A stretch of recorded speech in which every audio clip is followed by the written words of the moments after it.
Quería nada más compartir esa información con ustedes. Gracias a los muchachos allá atrás pensaba nada más que iban a poner la dirección del webpage y pusieron por el webpage.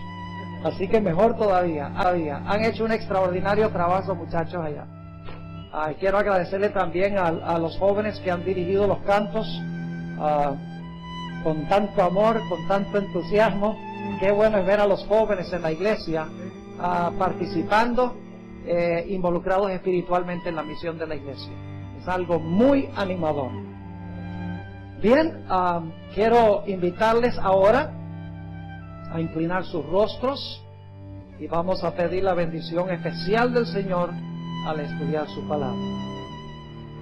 Padre Celestial, te damos gracias por el maravilloso privilegio una vez más de reunirnos en tu casa de oración a la mitad de la semana para escuchar tu voz hablándonos a través del estudio de tu santo libro.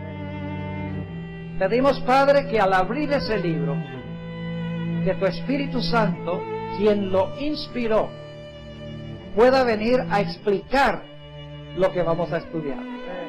Porque sin la ayuda de tu Espíritu Santo no podemos comprender y mucho menos aceptar el mensaje de tu palabra. Así que, Señor, te rogamos que nos acompañes. Danos claridad de pensamiento y danos corazones dispuestos, porque te lo pedimos en el precioso nombre de tu Hijo, Cristo Jesús. Amén. Tengo buenas noticias y malas noticias. Las malas noticias, si es que las pueden considerar malas, es que he decidido cambiar el título del tema de esta noche. Y les voy a explicar por qué razón. En realidad traté de organizar el material que cupiera en una hora de presentación, pero es imposible. No hay posibilidad de presentar el material de una forma que puedan hilar todos los pensamientos en solamente una hora.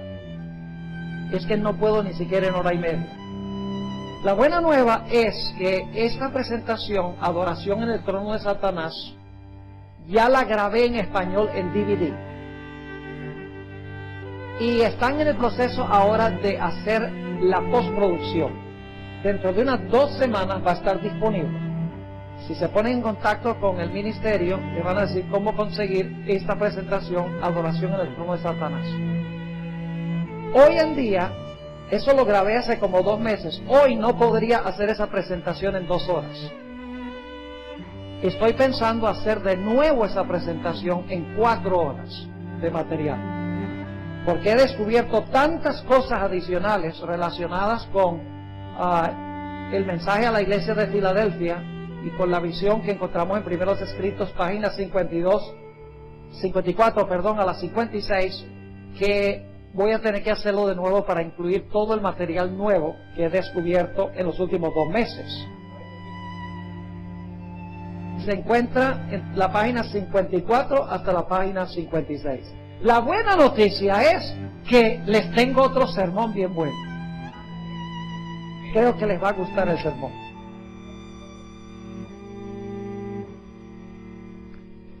Esta noche quiero hablarles del libro más antiguo de la Sagrada Escritura. No, el libro más antiguo de la Sagrada Escritura no es Génesis. El libro más antiguo de la Sagrada Escritura es el libro de Job. Es un libro que fue escrito por Moisés, quien lo escribió aproximadamente 1500 años antes de Cristo. Pero la historia que relata Moisés en el libro de Job se realizó aproximadamente 2000 años antes de nacer el Señor Jesucristo.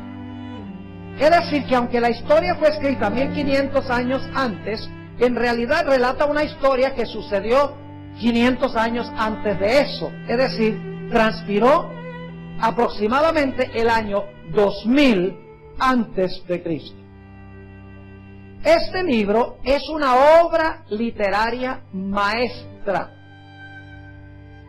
Está compuesto el libro de prosa en sus primeros 2 capítulos, prosa en el capítulo 42 a partir del versículo 7, y todo lo que se encuentra entre el capítulo 2 y el capítulo 42 y el versículo 7 está en lenguaje poético.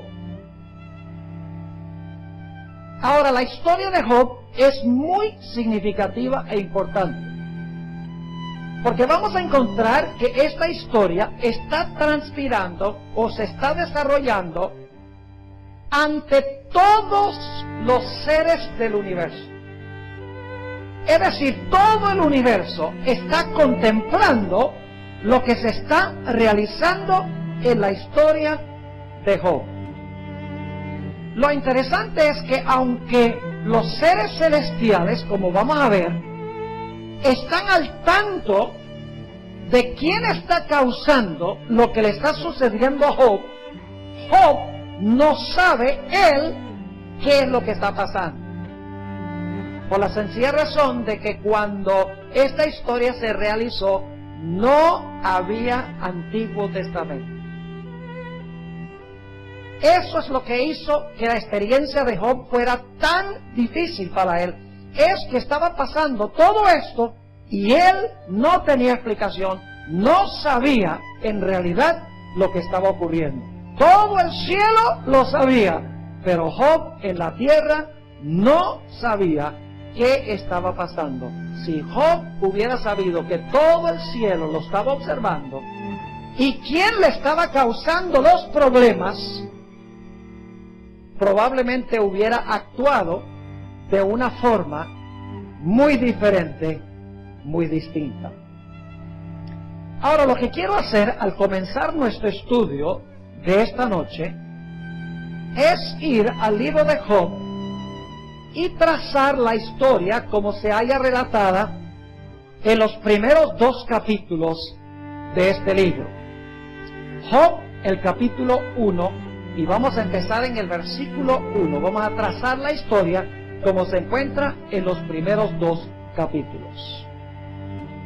Y claro, voy a hacer algunos comentarios a medida que vamos avanzando en nuestra lectura. Dice: hubo en tierra de Uz un varón llamado Job, y era este hombre perfecto y recto, temeroso de Dios y apartado del mal. Era un buen hombre Job.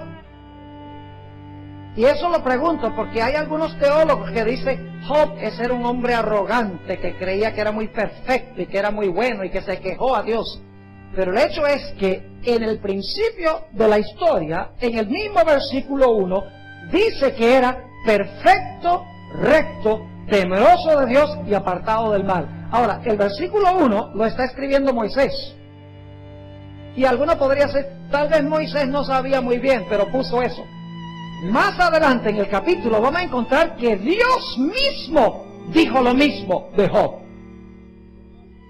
Ahora noten lo que dice el versículo 2. Y le nacieron 7 hijos y 3 hijas. En la Biblia, mientras más hijos, mayor la señal de la bendición de Dios. Es decir, si Job tenía 10 hijos, 7 varones y 3 mujeres, es porque Job fue grandemente bendecido por Dios. Pero no solamente porque tenía muchos hijos, sino que dice el versículo 3, su hacienda era 7,000 ovejas, 3,000 camellos, 500 yuntas de bueyes, 500 asnas y muchísimos criados, y era aquel varón más grande que todos los orientales. Era riquísimo, el hombre más rico de esa época, bendecido por Dios porque tenía 10 hijos, según nos dice aquí. Pero había algo especial en cuanto a Job. Y es que Job, a pesar de que era rico, también era espiritual. Una combinación rara, Porque Jesús dijo, difícilmente entrará un rico en el reino de los cielos. Ser rico y espiritual era una combinación muy extraña. Pero Job era rico, bendecido y espiritual. Noten el versículo 4. E iban sus hijos y hacían banquetes en sus casas, cada uno en su día. Y enviaban a llamar a sus 3 hermanas para que comiesen y bebiesen con ellos. Y acontecía que habiendo pasado en turno los días del convite, es decir, habiendo pasado la fiesta, Job enviaba y los santificaba. Y se levantaba de mañana y ofrecía holocaustos conforme al número de todos ellos. Porque decía Job, quizá habrán pecado mis hijos y habrán blasfemado contra Dios en sus corazones. De esta manera hacía todos los días. ¿Era Job un hombre de familia? Oh, sí. ¿Se preocupaba por el bienestar espiritual de su familia? Claro que sí. ¿Oraba por sus hijos? Claro que oraba por sus hijos. Era rico, pero cada día era también espiritual. Ahora, quiero que noten que en Job el capítulo 1 y 2, las escenas fluctúan. Empieza la escena en la tierra y luego cambia al cielo. Luego vuelve a cambiar a la tierra y luego otra vez al cielo y nuevamente a la tierra. Lo que Job no sabía, este hombre espiritual no sabía, era que él era el tópico de conversación en una reunión especial que se estaba realizando en el cielo. Noten el versículo 6. Un día vinieron o fueron. La versión del 60 dice vinieron. Ahora el punto clave es que no estaban allí ya si vinieron. ¿De acuerdo? Porque si ya estaban ahí, no hubieran sido necesario que vinieran. Dice, un día vinieron a presentarse delante de Jehová los hijos de Dios, entre los cuales vino también Satanás.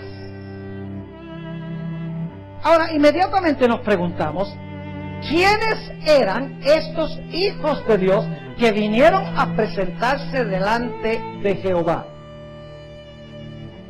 En primer lugar, podemos asegurar de que no eran ángeles. Porque los ángeles viven en la presencia de Dios. No tienen que ir allá, están allá. Estos seres, dice, que vinieron a presentarse delante de Jehová. Es decir, viven en otra parte que no es en la presencia de Dios. Ahora, quiero que noten el versículo 7 porque es muy significativo.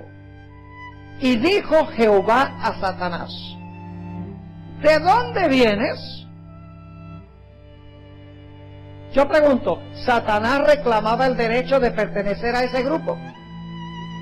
¿Sí? Decía, yo tengo derecho de venir acá con los hijos de Dios. ¿Reclamaba ese derecho? Claro que sí, porque dice que viene, dice, Dios le dice, ¿de dónde vienes? Y dice, respondiendo Satanás a Jehová, dijo, de rodear la tierra y de andar por ella. ¿De dónde había venido Satanás a la reunión en el cielo? De la tierra, de un planeta. Entonces, inmediatamente nos preguntamos, si Satanás profesaba tener derecho de pertenecer a ese grupo de los hijos de Dios y vino de un planeta, ¿de dónde habrán venido los otros hijos de Dios? Tienen que haber venido también de otros, ¿qué? Planetas. Ahora, escuchen bien. ¿Por qué Satanás fue a esa reunión representando el planeta Tierra? ¿Quién fue colocado en este mundo como el padre y representante de la raza humana? Adán. Adán fue colocado como rey. Dios le dijo que tuviera dominio, que subyugara la tierra. Es decir, el rey de este planeta fue colocado Adán. Pero cuando Adán se dejó vencer por Satanás, Adán se tornó súbdito de Satanás, el nuevo rey que se declaró de la tierra.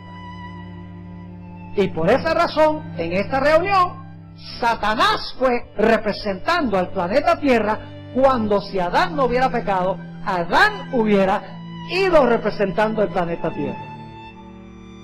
Es decir, van a esa reunión todos los representantes de los mundos que nunca pecaron, y de este planeta pecaminoso va Satanás, la única nota discordante en la reunión celestial.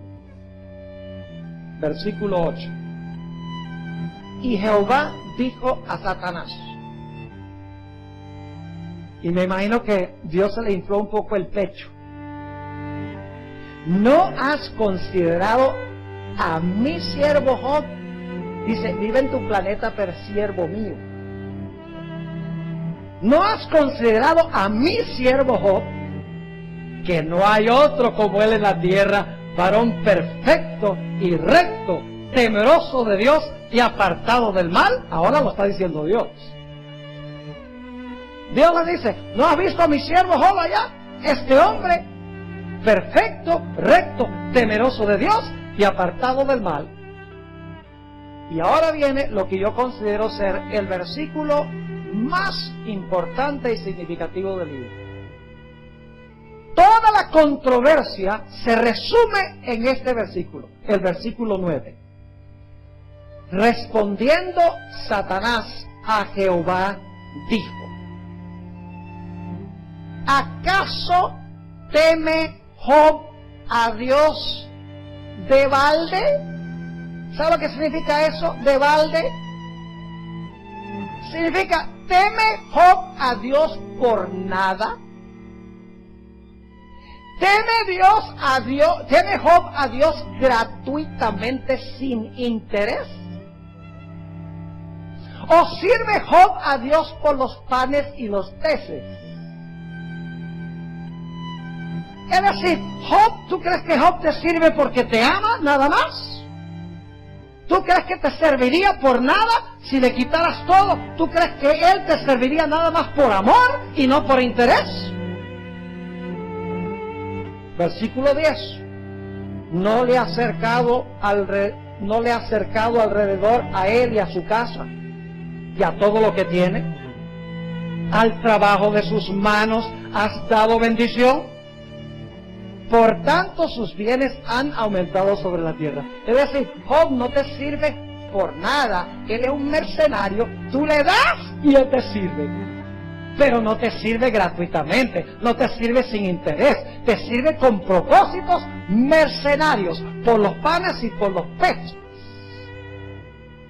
Y luego noten el versículo 11.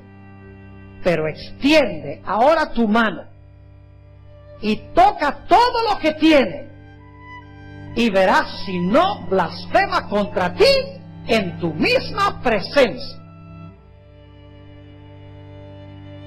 ¿Qué hubiera sucedido si Dios hubiera dicho, no, él no haría eso, y lo hubiera dejado así? ¿Ustedes creen que había quedado una pregunta sin contestar en las mentes de los hijos de Dios que estaban presentes allí? Claro, ellos miren y dicen, de verdad que tiene 10 hijos. Y tiene muchas bestias y muchos criados. Y Dios lo ha acercado y lo ha bendecido. De verdad que pareciera que Dios no permite que Satanás lo toque. De pronto, de verdad, Job sirve a Dios por interés. Si Dios lo hubiera dejado así, hubieran quedado preguntas en las mentes de los seres celestiales que estaban observando lo que estaba pasando en el planeta Tierra. Por lo tanto, en el versículo 12, note lo que le dice Dios a Satanás. Dijo Jehová a Satanás: he aquí, todo lo que tiene está en tu mano. Solamente no pongas tu mano sobre él. Y salió Satanás de delante de Jehová. Y ahora la escena, se cierra el telón, se cambia la plataforma y ahora se abre el telón y se están realizando eventos ¿dónde? En la tierra. ¿Sabe Job que él ha sido el tópico de conversación en el cielo? No lo sabe. Él no sabe que en el gran concilio celestial todo el universo lo está mirando. Y que Dios ha dicho, me sirve por nada, me ama aunque no le diera nada, aunque no le diera sino males, todavía me ama. Y Satanás dice, no es así, si le quitas todo, te blasfema tu rostro. Él no sabe que ese ha sido el tópico de conversación. Así que Satanás sale de la presencia de Jehová. Y fíjense que se realiza una calamidad tras otra. Versículo 13. Y un día aconteció que sus hijos e hijas comían y bebían vino en casa de su hermano el primogénito. Y vino un mensajero a Job y le dijo, estaban arando los bueyes y las asnas paciendo cerca de ellos, y acometieron los sabeos y los tomaron y mataron a los criados a filo de espada. Solamente escapé yo para darte la noticia. Ahora, fíjense que estas calamidades no suceden, una calamidad hoy, otra dentro de 2 meses y otra calamidad dentro de 1 año. Esto es en sucesión continua e inmediata que pasan estas calamidades. Versículo 16. Aún estaba hablando cuando vino otro que dijo, fuego de Dios cayó del cielo. No fue fuego de Dios, fue fuego del diablo. Fuego de Dios cayó del cielo, que quemó las ovejas y a los pastores los consumió. Solamente escapé yo para darte la noticia. Todavía estaba hablando. Y vino otro que dijo, los caldeos hicieron 3 escuadrones y arremetieron contra los camellos y se los llevaron. Y mataron a los criados a filo de espada, y solamente escapé yo para darte la noticia.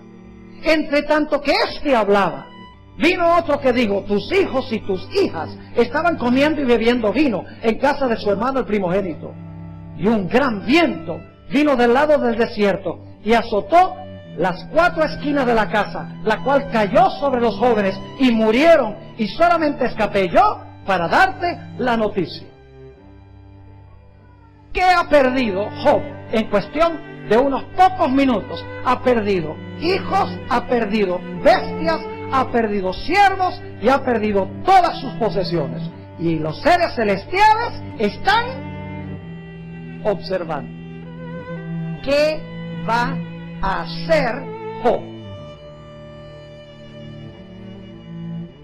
¿Qué tal si Job hubiera blasfemado a Dios? Un problema. Pero quiero que noten cómo reaccionó Job. En el versículo 20, entonces Job se levantó y rasgó su manto y rasuró su cabeza y se postró en tierra y adoró. Y dijo, desnudo salí del vientre de mi madre y desnudo volveré allá. Jehová dio, eso era verdad, y Jehová quitó, eso es lo que él percibía, pero el diablo fue el que quitó. Jehová dio y Jehová quitó. Sea el nombre de Jehová bendito. En vez de maldecir a Dios, ¿qué Dios? Lo bendijo. Y me imagino que los seres celestiales dijeron, ¡yes! De verdad que Job teme a Dios por nada. Lo sirve solamente porque lo ama, sin ningún interés. ¿Hizo quedar bien a quién? Hizo quedar bien a Jehová, a Dios. Dice en el versículo 22, en todo esto no pecó Job, ni atribuyó a Dios despropósito alguno. Se cierra el telón, se arreglan las piezas en la plataforma, se abre el telón y está otra vez uno ¿dónde? En el cielo. Capítulo 2 y el versículo 1.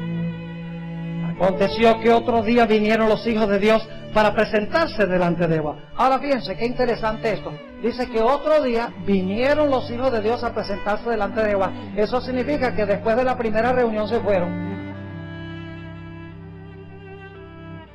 ¿Si están conmigo o no están conmigo? Vinieron, se fueron y vinieron. Sigue diciendo, y Satanás vino también entre ellos, presentándose delante de Jehová. Y dijo Jehová a Satanás, ¿de dónde vienes? Respondió Satanás a Jehová y dijo, de rodear la tierra y de andar por ella. Y me imagino ahora que se le infló un poco más el pecho a Dios. Y Jehová dijo a Satanás, ¿no has considerado a mi siervo Job? Vive en tu territorio, pero es siervo mío. ¿No has considerado a mi siervo Job, que no hay otro como él en la tierra, varón perfecto y recto, temeroso de Dios y apartado del mal, y que todavía retiene su integridad, aun cuando tú me incitaste contra él para que lo arruinara sin causa? Y claro, ahora Satanás tiene que tener un escape.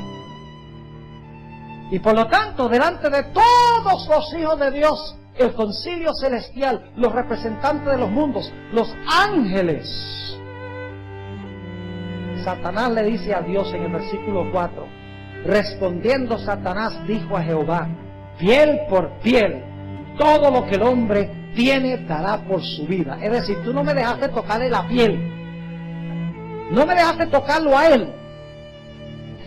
Versículo 5, pero extiende ahora tu mano y toca su hueso y su carne, y verás si no blasfema contra ti en tu misma presencia. Nuevamente los seres celestiales también, de verdad que Dios no permitió que tocara a Job. ¿Quién sabe si de pronto estará dispuesto de entregar todo y todavía ser fiel a Dios? Pero ¿qué tal si Dios no llega a tocar a él, o si permite que Satanás lo toque? ¿Seguirá siendo fiel? ¿Qué pasa si hubiera dicho Dios, no, yo no te voy a dejar que lo toques? Los seres celestiales hubieran dicho, ¿a qué le tiene miedo Dios?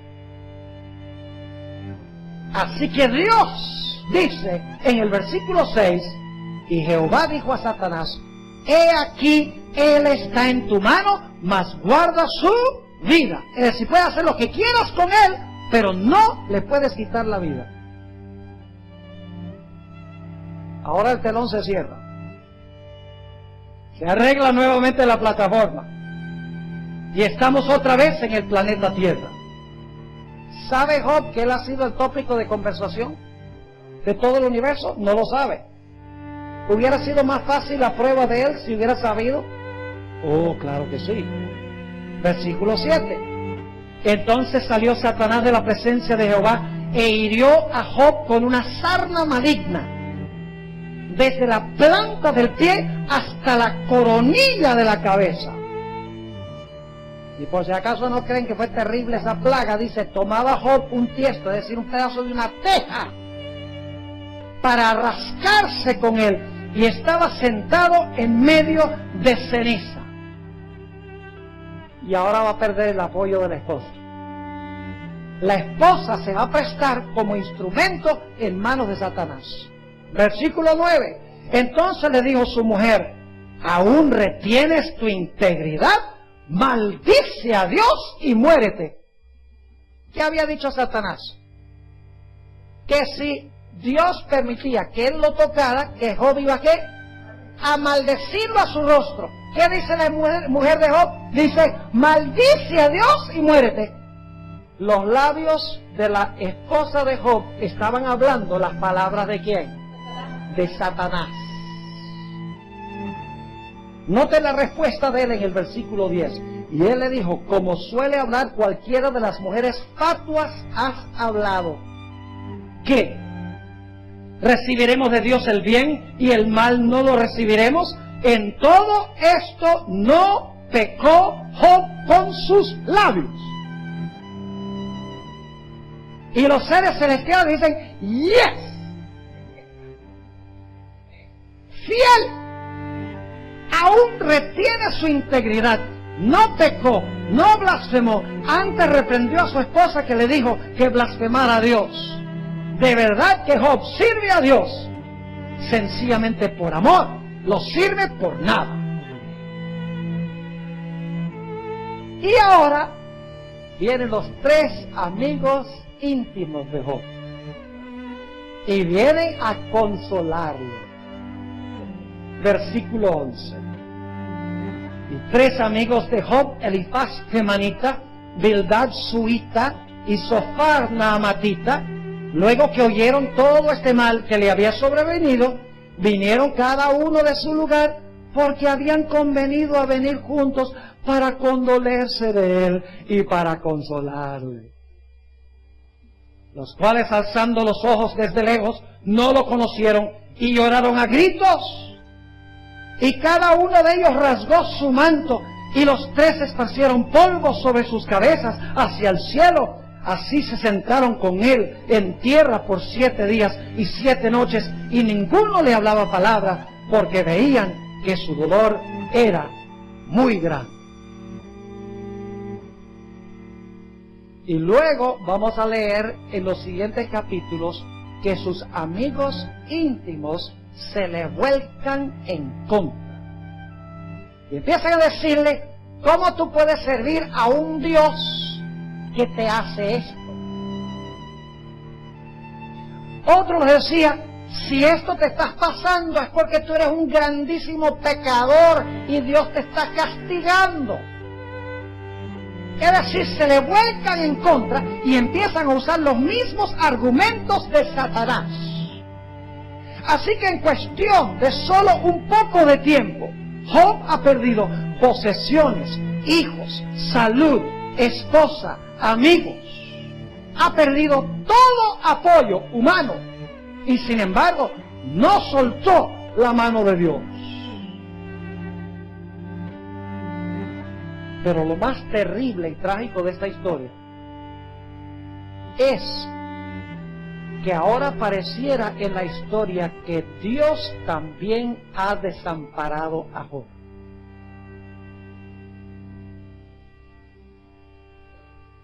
Es decir, Job siente: he perdido todo, he perdido apoyo humano, he perdido todas mis posesiones, he perdido mi salud, y ahora yo clamo a Dios, y Dios lo único que hace es responderme con un rotundo silencio. Se me ha volcado en contra de Dios. No entiendo por qué Dios está causando esto. Y la tentación constante de Job, desde el capítulo 3 en adelante, es soltarse de la mano de Dios, rendirse y decir: ¿de qué vale servir a Dios? Clamo a Él, no me responde, no me oye. ¿De qué vale ser su siervo? Esa es la gran tentación de Job, porque él clama a Dios y Dios contesta con silencio. Quiero leer algunos versículos de la parte poética, de la porción poética del libro de Job, para que ustedes vean la gran frustración de Job. Él piensa: se me ha volcado en contra mi mejor amigo, que es Dios. Clamo a Él, no me contesta, no me explica por qué está pasando esto conmigo. Vamos a leer algunos versículos. Job, el capítulo 16 y el versículo 9. Job 16 y el versículo 9. Noten lo que dice en cuanto a Dios. Él cree que Dios está haciendo esto. Ahora escuchen bien, no debemos ser muy duros con Job, porque Job no tenía Antiguo Testamento. No tenía revelación divina. Está trabajando a oscuras. Él no sabe lo que está pasando. Él cree que Dios le está causando estas calamidades. En este momento de la historia, Job no sabe que Satanás es el que le está causando los males, porque Dios ha dado permiso para hacerlo, por la sencilla razón de que hay una controversia en el cielo en cuanto a la razón por la cual Job sirve a Dios. Noten Job 16 y el versículo 9. Aquí está hablando Job de Dios. Dice: su furor me despedazó y me ha sido contrario. Crujió sus dientes contra mí aguzó sus ojos mi enemigo. Noten Job 16 y empezando en el versículo 11, dice: me ha entregado Dios al mentiroso y en manos de los impíos me hizo caer. Próspero estaba y me desmenuzó. Está diciendo, Dios me desmenuzó. Me arrebató por la cerviz y me despedazó. Y me puso por blanco suyo. Me rodearon sus flecheros. Partió mis riñones y no perdonó. Ni hiel derramó por tierra. Me quebrantó de quebranto en quebranto. Corrió contra mí como un gigante. Fíjense su perspectiva de Dios. Él dice, Dios se ha volcado y se ha lanzado contra mí y no entiendo por qué. No blasfema a Dios, pero cuestiona por qué le está pasando y quiere que Dios le hable, que Dios le responda. Y la respuesta de Dios, silencio rotundo. Noten el versículo del capítulo 16, versículos 16 y 17. Dice Job, mi rostro está inflamado con el lloro y mis párpados entenebrecidos, a pesar de no haber iniquidad en mis manos y de haber sido mi oración pura. Dice, yo sé que no hay iniquidad en mis manos, yo sé que mi oración es pura. Y dice que su rostro estaba inflamado de llorarle a Dios para que le explicara por qué estaba pasando esto. Noten lo que dice Job 19 y el versículo 9 al 11. Solamente estoy escogiendo algunos versículos para que podamos captar el sentido de las secciones poéticas del libro de Job. Job 19 y el versículo 9 al 11. Está hablando de Dios. Dice, me ha despojado de mi gloria y quitado la corona de mi cabeza. Me arruinó por todos lados y perezco. Y ha hecho pasar de mí esperanza como un árbol arrancado. Hizo arder contra mí su furor. Y me contó para sí entre sus ¿qué? Entre sus enemigos. ¿Por qué Dios te has tornado mi enemigo? Dice Job. Si yo tengo integridad, mi oración es pura. Era varón recto, ofrecía sacrificio por mis hijos. ¿Por qué, Señor? La respuesta de Dios, silencio. Noten Job 23 y el versículo 3 al 5. Dice Job, escuchen, ¿quién me diera el saber dónde hallar a Dios? Yo iría hasta su silla. Si yo lo pudiera encontrar, yo iría allá hasta su silla. Expondría mi causa delante de él y llenaría mi boca de argumentos. Yo sabría lo que él me respondiese y entendería lo que me dijera. Es decir, si yo pudiera ir hasta su silla y presentar mi caso, Dios entendería mi situación y estaría dispuesto a aceptar mis argumentos. Noten Job el capítulo 30 y el versículo 20 y 21. Job 30 y el versículo 20 y el versículo 21. Dice Job, clamo a ti y no me oyes. Me presento y no me atiendes. Te has vuelto cruel para mí. Con el poder de tu mano me persigues, le dice él a Dios. Dice, clamo a ti, no me oyes. ¿Por qué tú también te me has volcado en contra? He perdido todo, he perdido mis posesiones, he perdido mi dinero, he perdido mis hijos, he perdido mi salud, he perdido el apoyo de mi esposa, mis amigos se me han volcado en contra. Y tú, Señor, mi mejor amigo, también te has volcado contra mí. ¿Por qué? Respóndeme. Y la respuesta de Dios, silencio. Noten Job 31, un par de textos más. Job 31 y el versículo 5 y el versículo 6. Dice Job a Dios, si anduve con mentira, y si mi pie se apresuró a engaño, péseme Dios en balanzas de justicia y conocerá mi integridad. Dice Jehová, pésame en tu balanza de juicio y verás que soy íntegro. Noten Job 31 y el versículo 35. Job 31, 35. Dice Job, ¿quién me diera? ¿Quién me oyese? He aquí, mi confianza es que el Omnipotente testificaría por mí, aunque mi adversario me forme el proceso. Lo que él no sabe es que el adversario le ha formado el proceso y que Dios lo ha defendido. Pero él no lo sabe. Él dice, ojalá que pudiera ir al trono de Dios, presentar mi caso. Y yo sé que Dios me defendería ante su tribunal. Ahora escuchen bien. A pesar de que hay mucha depresión de parte de Job en estos capítulos, también tiene sus momentos de fe triunfal. Es como un altibajo. Está por acá abajo, Señor, ¿por qué me está pasando esto? Quiero ir a tu trono, quiero explicarte, yo sé que me defenderías, ¿por qué no me oyes? Y luego entonces alcanza un pico donde dice, por ejemplo, aunque me matare, aún en él confiaré. Y luego, si el hombre muriere, vivirá otra vez. Dice, yo sé que algún día, cuando yo vaya al polvo, él me llamará y yo responderé. Dice, yo sé que mi Redentor vive.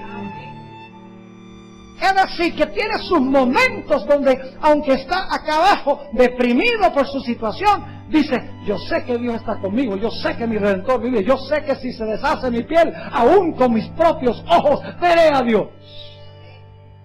Es como una experiencia ambivalente. Y escuchen, hasta el último versículo del capítulo 37, Job se queja ante Dios y cuestiona a Dios y le pide a Dios que explique. Y hasta el final del capítulo 37 la respuesta de Dios es un rotundo silencio. Hasta que finalmente llegamos al capítulo 38 y ahora Dios le va a decir a Job, ya tú hablaste suficiente, cállate que voy a hablar yo. Vamos a Job, el capítulo 38. Y el versículo, no me interrumpas ahora. Job 38 y el versículo 1. Dice aquí, entonces respondió Jehová a Job desde un torbellino. Aquí es que Dios rompe el silencio. Entonces respondió Jehová a Job desde un torbellino y dijo, ¿quién es ese que oscurece el consejo con palabras sin sabiduría? ¿Cuál era el problema de Job? Estaba hablando sin sabiduría, es decir, no sabía lo que estaba hablando, porque no sabía lo que estaba pasando. Versículo 3, Dios le dice, ahora ciñe como varón tus lomos, yo te preguntaré y tú me contestarás. Dice, se acabaron tus preguntas, ahora me toca preguntar a mí y tú me contestas. ¿Dónde estabas tú cuando yo fundaba la tierra? Házmelo saber si tienes inteligencia. ¿Quién ordenó sus medidas, si lo sabes? ¿O quién extendió sobre ella cordel? ¿Sobre qué están fundadas sus bases? ¿O quién puso su piedra angular? Yo pregunto, ¿qué gran evento se está describiendo aquí? La creación. Ahora quiero que noten que ya las estrellas del alba y los hijos de Dios existieron antes de la creación de este mundo. Porque dice en el versículo 6, ¿sobre qué están fundadas sus bases? ¿O quién puso su piedra angular? Cuando alababan todas las estrellas del alba y se regocijaban todos los hijos de Dios. Pregunta, ¿los hijos de Dios preexistieron la creación del planeta Tierra? Sí, Señor. Y las estrellas del alba, que son ángeles también. Son dos categorías de seres. Las estrellas del alba Y la segunda categoría, los hijos de Dios, los representantes de los mundos que nunca pecaron. Así que Dios le dice a Job, tú crees que eres muy importante y que tienes derecho de cuestionarme a mí, el gran Dios. ¿Dónde estabas tú cuando yo hice todo esto? Y Job lo que está pensando, yo no estaba ni en proyecto.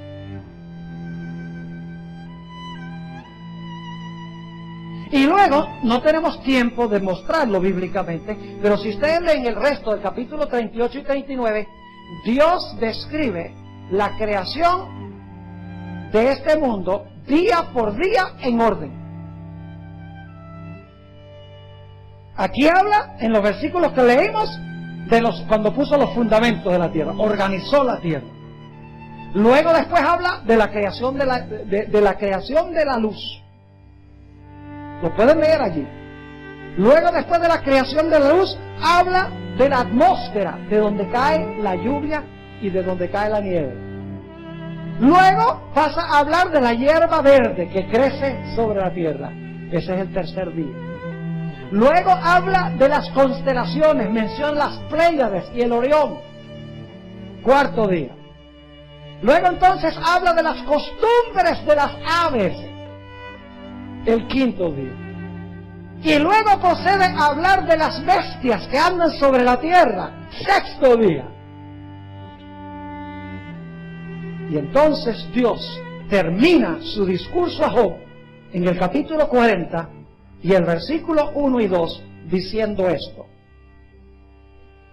Además respondió Jehová a Job y dijo, ¿es sabiduría contender con el Omnipotente?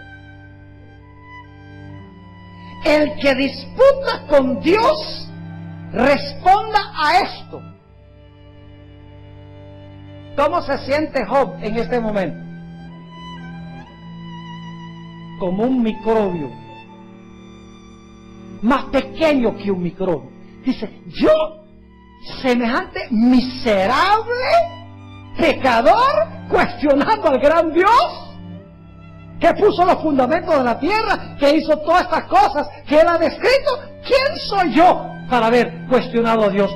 Y Dios le dice, es sabiduría contender con el Omnipotente. El que disputa con Dios, responda a esto. Y ahora Job dice, Señor, ya tú me convenciste, ahora me voy a callar y no voy a hablar más. Noten el versículo 3. Entonces respondió Job a Jehová y dijo, he aquí que yo soy ¿qué? He aquí que yo soy vil. La palabra vil aquí no significa malvado, como la palabra vil en español. Significa yo soy un gusano, yo soy un nada. He aquí que yo soy vil. ¿Qué te responderé? Mi mano pongo sobre mi boca. Una vez hablé, mas no responderé. Aún 2 veces, mas no volveré a hablar. Dice, tus argumentos me han callado la boca. No puedo explicar lo que me está pasando, todo lo que perdí, pero yo no necesito una explicación porque tú eres el gran Dios y yo lo que soy es una miserable criatura. Así que no hay problema. No me expliques nada, me quedo callado. No hablo más. Lo interesante es que aunque Job dijo que no iba a hablar más, habló de nuevo. Y usted dice, ¿por qué? Si dijo que habló una vez y no va a hablar más, de repente siente la necesidad de hablar de nuevo. La respuesta está en lo que encontramos en el capítulo 41 del libro de Job. Ahora escuchen lo que les voy a decir. Una cosa que ha sorprendido a los eruditos que han estudiado el libro de Job es que todas las personas claves que aparecen en los primeros 2 capítulos reaparecen al final del libro. La esposa, los amigos, Job. Es decir, reaparecen los actores principales en el epílogo. Pero lo interesante es que uno aparentemente después del capítulo desapareció y no se supo lo que pasó con él. Satanás. Y por lo tanto muchos eruditos han dicho, este libro es la cumbre de la injusticia. Porque Job pasa por toda esta experiencia y dice el libro de Job que Satán le causó todo eso y ni siquiera dice qué le pasó a Satán, ni que lo castigaron, ni que le hicieron nada. El problema es que Satanás sí reaparece al final del libro. Pero mientras que los primeros 2 capítulos se llama Satán, en el capítulo 41 se le da el nombre de Leviatán. Lo voy a comprobar bíblicamente. Noten el capítulo 41, no vamos a leer todos los versículos, ustedes pueden leer esta noche antes de acostarse. Es un capítulo que nada más tiene 34 versículos, facilito de leer en unos pocos minutos. Voy a escoger algunos versículos para que puedan captar la idea. Dice en el capítulo 41 y el versículo 1, Dios a Job: ¿sacarás tú al Leviatán con anzuelo? ¿O con cuerda que le eches en su lengua? Es un animal marino, ¿verdad que sí? Un animal marino que habita en el mar, el Leviatán, ¿de acuerdo? Versículo 2, pondrás tu soga en sus narices y horadarás con garfio su quijada. Multiplicará él ruegos para contigo, te hablará él lisonjas, hará contigo pacto para que lo tomes por siervo perpetuo. Es decir, ¿tú crees que puedes hacer un convenio con él para que él sea siervo tuyo? ¿Jugarás con él como con pájaro? ¿O lo atarás para tus niñas? ¿Harán del banquete los compañeros? ¿Lo repartirán entre los mercaderes? ¿Cortarás tú con cuchillo su piel o con arpón de pescadores su cabeza? Ahora escuchen. Job hubiera entendido perfectamente bien en su cultura quién era Leviatán. Porque el nombre Leviatán se ha hallado en excavaciones arqueológicas en la región del Medio Oriente. Leviatán, según la cultura de esa época, era un dragón que era por excelencia el enemigo de los dioses. Es más, los paganos de la época creían que los dioses originalmente tuvieron que luchar contra Leviatán y tuvieron que matar a Leviatán para poder crear este mundo. Ahora, eso es en un marco pagano, politeísta. Pero Dios a veces usa los términos, usa los símbolos de la cultura para hablar con su pueblo.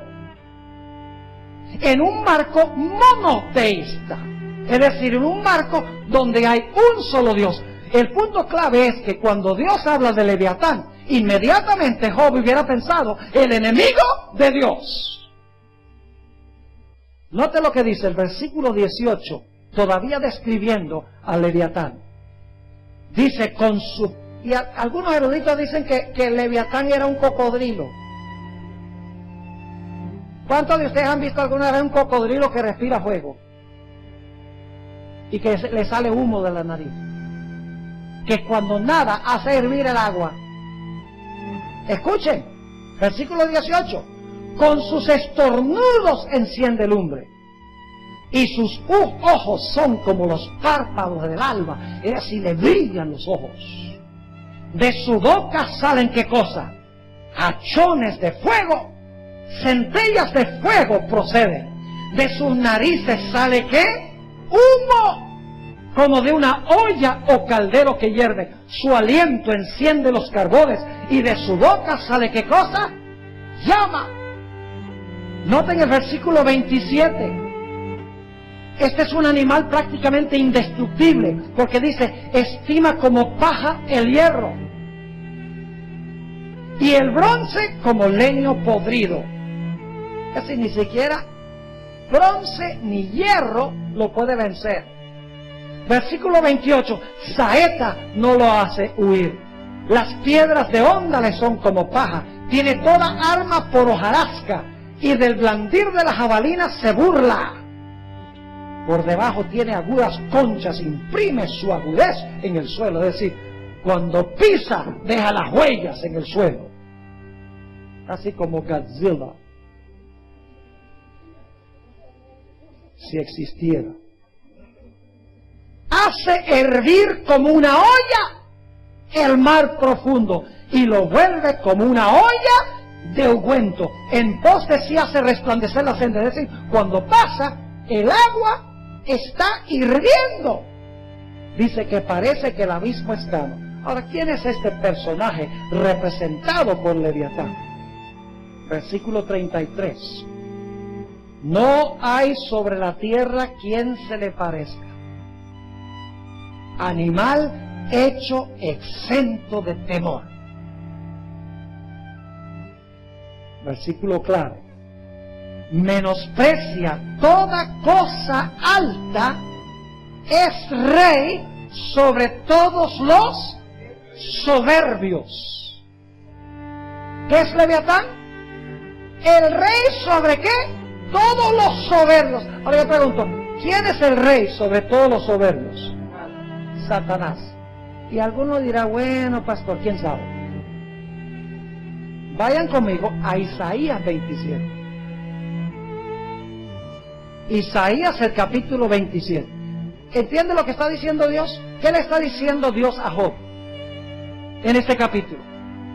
Le está diciendo a Job, mira, el problema que tú tienes es con quién, es con Leviatán. ¿Tú crees que tú le puedes ganar la victoria a él? ¿Tú crees que tú lo puedes tomar como siervo, hacer algún pacto con él? ¿Tú crees que lo puedes vencer? ¿Y cuál es la respuesta? Nunca en la vida.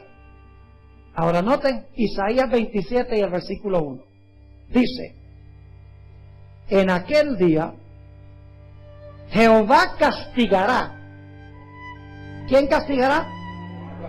Jehová castigará con su espada dura, grande y fuerte al Leviatán. ¿Leviatán qué? Serpiente veloz. ¿Qué es Leviatán? ¿La qué? Oh, es la serpiente. Y al Leviatán, serpiente tortuosa, y matará al dragón que está en el mar. ¿Quién es Leviatán? Leviatán es la serpiente y el dragón. Vayan conmigo a Apocalipsis 12. Apocalipsis, el capítulo 12. Y vamos a empezar en el versículo 7. Ahora sabe Job con quién está lidiando. ¿Lo sabe? Claro. ¿Es capaz él de vencerlo? Nunca en la vida. Pero Dios dice, yo sí puedo. Apocalipsis 12, 7. Después hubo una gran batalla en el cielo. Miguel y sus ángeles luchaban contra el dragón. Y luchaban el dragón y sus ángeles. Pero no prevalecieron ni se halló ni al lugar para ellos en el cielo. Y fue lanzado fuera el gran dragón. Ese es el nombre número 1. La serpiente antigua, nombre número 2. El diablo y Satanás. ¿Qué nombre se le dio al principio del libro de Job? Satanás. Es decir, el dragón o la serpiente es el mismo Satán del capítulo 1 y el capítulo 2. El cual engaña a todo el mundo, fue arrojado a tierra y sus ángeles fueron arrojados con él. Y ahora Job, después de contemplar la visión de Leviatán, le dice a Dios, perdón Señor, pero tengo que hablar de nuevo. Y vamos a ver qué fue lo que dijo. Job 42 y el versículo 1. Job 42 y el versículo 1 en adelante.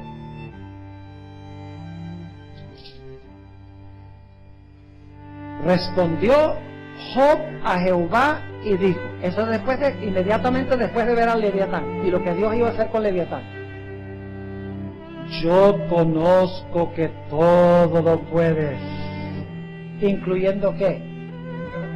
Vencer al Leviatán, y que no hay pensamiento que se esconda de ti. ¿Quién es el que oscurece el consejo sin entendimiento? Ahora Job está reconociendo que él no tenía ¿qué? Entendimiento. Dice, por tanto, yo hablaba lo que no entendía. Después del capítulo 41, ¿lo entiende? Oiga, dice, por tanto, yo hablaba lo que no entendía, cosas demasiado maravillosas para mí que yo no comprendía. Oye, te ruego y hablaré, te preguntaré y tú me enseñarás. De oídas te había oído, mas ahora mis ojos te ven. Es decir, ahora te entiendo. Por tanto me aborrezco y me arrepiento en polvo y ceniza. No se arrepintió del pecado, se arrepintió de haber cuestionado a Dios sin sabiduría. Y luego ustedes pueden leer el resto de la historia. A Job le fue dado el doble de lo que tenía antes. Fue restaurado y vivió una larga vida. Ahora yo pregunto, ¿por qué nos dio Dios esta historia?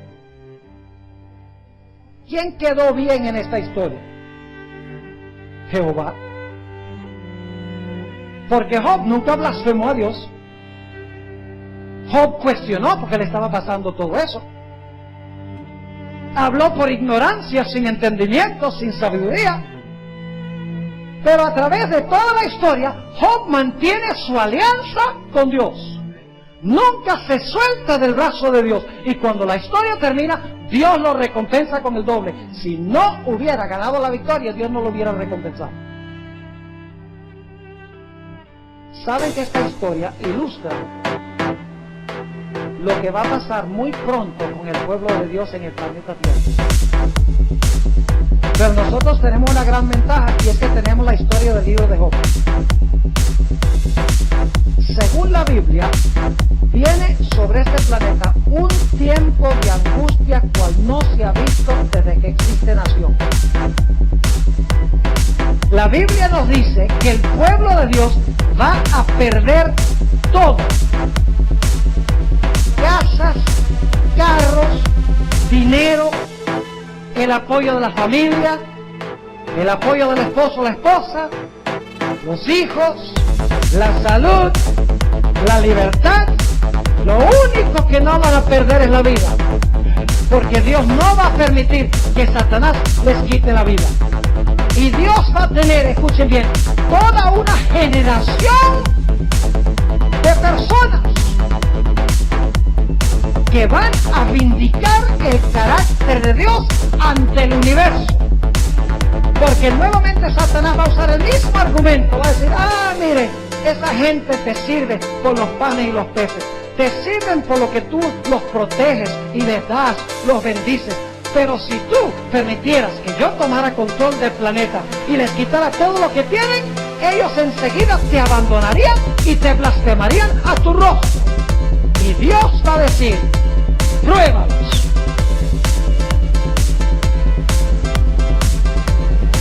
Y ahí se va a dejar ver, mis hermanos y hermanas, que el pueblo de Dios sirve a Dios por nada. La mayoría de los cristianos hoy sirven a Dios por los panes y los peces. Si ustedes no creen, vean los evangelistas de televisión que dicen, ay, mira, manda un donativo a mi ministerio, Dios te va a bendecir. Siembra una semilla en mi ministerio y Dios te va a bendecir. Dios quiere que seas rico, Dios quiere que seas próspero, Dios quiere que tengas mucho dinero. ¿Y qué pasa cuando no tenemos mucho dinero y cuando no hay prosperidad? La gran prueba final será si estamos dispuestos a servir a Dios por nada. Sencillamente por amor, sencillamente porque lo amamos. Vengan bien o vengan mal, servimos a Dios porque es el gran Dios y nosotros somos sus criaturas. Como los 3 jóvenes que fueron lanzados en el horno de fuego. Interesante historia. Esa historia se va a repetir porque Nabucodonosor por un tiempo se portó como bestia, levantó una imagen y mandó que todos adoraran la imagen, y cualquiera que no lo adorara debía ser muerto. Apocalipsis 13, ahí está. Y los 3 jóvenes se pararon en el valle de Dura, en medio de todos esos magnates, todos los políticos, todos los dirigentes religiosos, y cuando se tocaron los instrumentos musicales, todo el mundo se arrodilló a la imagen de la bestia, a la imagen de Nabucodonosor, y los 3 jóvenes no se arrodillaron. Y Nabucodonosor le dice: te voy a dar otra oportunidad. Y ellos dicen: no pierdas el tiempo, porque no nos vamos a inclinar. Nabucodonosor apunta y dice: ven el horno de fuego. Y como mencioné anoche, levantó la mano en desafío al cielo,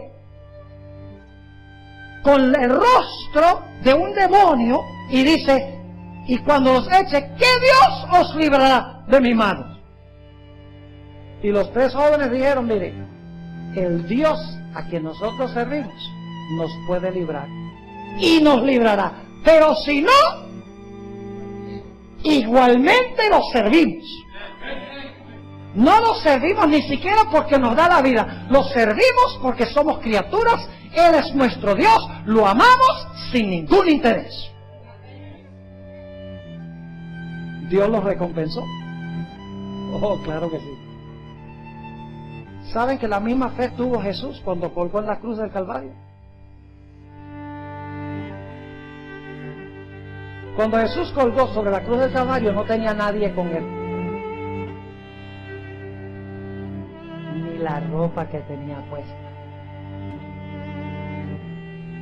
Perdió todo. Sus discípulos huyeron. No tenía ni la ropa que llevaba puesta. Y hasta pensaba como Job, porque la historia de Job se repite en Jesús. Ese es otro sermón que tengo que predicar algún día por acá. Como Job es un símbolo de Cristo. Esta noche solamente estudiamos su historia del Antiguo Testamento y la aplicación cósmica, pero Job es un símbolo de Jesús. Porque Jesús sobre la cruz se sintió abandonado de su Padre, abandonado de todo el mundo, y clamó: Dios mío, ¿por qué me has desamparado? Pero fíjense que a pesar de que Jesús se sentía desamparado de su Padre, por fe venció. Porque sus últimas palabras fueron: Padre, en tus manos encomiendo mi espíritu. Se sentía abandonado, pero sabía que no estaba abandonado. ¿Saben por qué sabía que no estaba abandonado? No por la forma como se sentía, sino porque su Padre le había dicho que si él era fiel, iba a estar con él aún en valle de sombra de muerte. Jesús venció porque confió en las promesas de su Padre. Y esa es la única forma en que el pueblo de Dios en los últimos días van a vencer. El problema hoy en día es que la gente se basa en toda clase de cosas superficiales, fantasmales para basar su fe. Oh, tiene que haber emoción y tiene que la gente levantar las manos y tiene que hablar en lenguas y tiene que cantar alabanzas al Señor y tiene que haber milagros y señales y prodigios. Y donde no hay eso, la gente no se aparece. Mis hermanos y hermanas, viene el día en que nosotros tendremos que confiar solo en la palabra de Dios. Llanamente en la palabra de Dios. Porque Satanás va a atacar al pueblo de Dios y le va a quitar todo.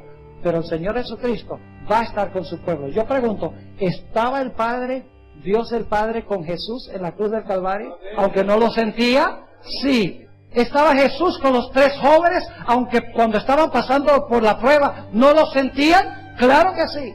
Es decir, debemos confiar que Dios está con nosotros, no porque lo sentimos, sino porque Él lo dice.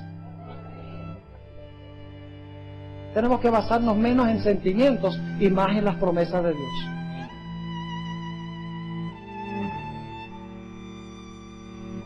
Porque en la iglesia, mis hermanos y hermanas, cualquier cosita y ya nos vamos de la iglesia. Ay, no, él me ofendió. Y nos fuimos. Ay, no, me vino Dios no me sanó a mi familiar. Y nos desanimamos todos. Hermanos y hermanas, si nos desanimamos por cosas tan inverosímiles, ¿qué va a pasar cuando vengan las pruebas grandes? Vamos a caer en un instante. Dios, mis hermanos y hermanas, quiere un pueblo que tenga fe inquebrantable en Él, aunque se desplomen los cielos. Quiere hijos e hijas suyos que confíen en Él, en las buenas y en las malas, en las peores circunstancias. Confiar en la palabra de Dios, confiar de que Dios está allí, aun cuando no se siente la presencia de Dios. Dios quiere hijos e hijas leales que le sirvan sin ningún interés. Yo quiero preguntar en esta noche, ¿cuántos de los presentes quieren ser esa clase de hijos? ¿Quieren levantar la mano y dejarla arriba? ¿Quieren ser esa clase de hijos? ¿Saben cómo se desarrolla esa fe? Se desarrolla leyendo las promesas de Dios y reclamándolas. La televisión no lo va a hacer. No estoy diciendo que está malo ver algunas cosas por televisión. No está mal ver las noticias. Hay cosas buenas en el Discovery Channel, en el History Channel. Pero estoy hablando de la basura que nos ponemos nosotros a ver por televisión. Eso no va a aumentar nuestra fe. Eso lo que va a hacer es quitárnosla. La música que escuchamos va a anular nuestra fe. Las novelas que vemos. Claro, aquí nadie. Lo que hacen es arruinar nuestra fe. Necesitamos dedicar tiempo para fortalecer nuestra fe, mis hermanos y hermanas. Yo le doy gloria a Dios por haber todo el mundo prácticamente levantado la mano. Pero tenemos que irnos a nuestras casas y tenemos que cumplir las condiciones. No nos vamos y seguimos con las mismas costumbres y pensar que vamos a tener una fe bien grande. La fe viene por el oír y el oír por la palabra de Dios. Ahora yo quiero hablar, para terminar en esta noche, con aquellas personas que no han tomado el primer paso. ¿Saben cuál es el primer paso que tenemos que tomar para llegar a ser hijos e hijas de Dios? Nacemos como hijos e hijas de Dios en el bautisterio. Esa es la ceremonia oficial. Algunos dicen, no, yo no tengo que bautizarme. Yo acepto a Jesús en mi corazón. Eso es como decir, yo no necesito una boda porque yo amo a mi novia. La boda es el anuncio público de que se aman y van a vivir juntos para siempre. El bautismo es el anuncio de que amamos a Jesús y vamos a vivir con Él para siempre.